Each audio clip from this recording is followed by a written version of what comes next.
معراج عبداللهیف رهبر کمونیست‌ها همچون نامزد این حزب به انتخابات قریب الوقوع ریاست جمهوری پیشبری شده است. عبداللهیف میگوید کمونیست‌ها شانس پیروزی در انتخابات را دارند و در این کارزار سیاسی به پشتیبانی جامعه امید بستند. حزب کمونیست تاجیکستان در سال 2015 در پارلمان 2 کرسی داشت. در انتخابات سال 2015 آنها به پارلمان راه نیافتند. در یک یا 2 روز آینده حدود 260,000 امضا را به دست خواهیم آورد و این مستقلیت کمونیست ها را نشان خواهد داد.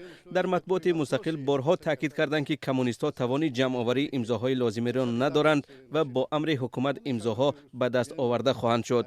ما شانس داریم، کمونیست ها عمل کرده ایستادند، ستاد فعال است و موافق قرار انجمن ما این را اجرا خواهیم کرد.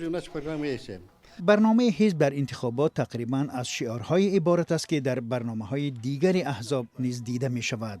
از جمله اصلاحات در مقامات حفظ حقوق، رشد استحصال وطنی، پس کردن سطح کمبزاعتی و مهاجرت مهنتی، کم کردن مقامات نظارت کننده، ریشه‌کن کردن رشوه‌خوری، حمایه حقوق کلکتیوهای مهنتی از هدفهای آن پیش بینی شده است.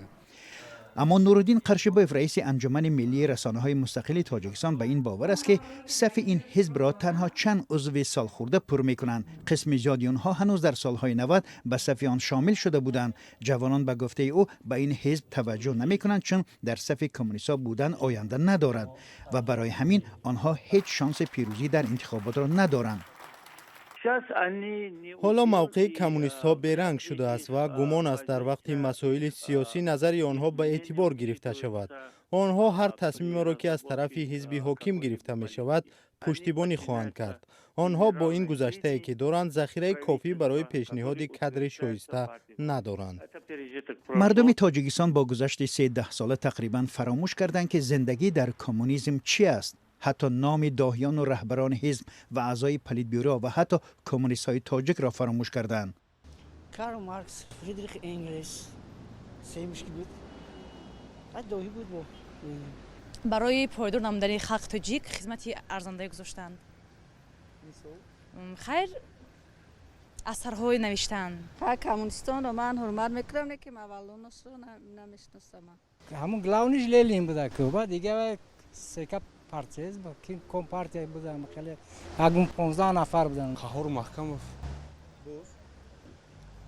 جابر رسول.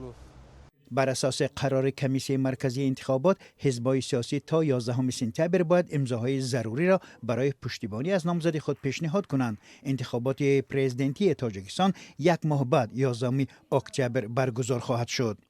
برای اشتراک در این انتخابات نامزدی 6 نفر پیشنهاد شده است و معلوم نیست چند نفر آنها به مرحله اساسی راه خواهند یافت. شورای سیاسی حزب سوسیال دموکراتی تاجیکستان انتخابات پرزیدنتی را تحریم کرده است.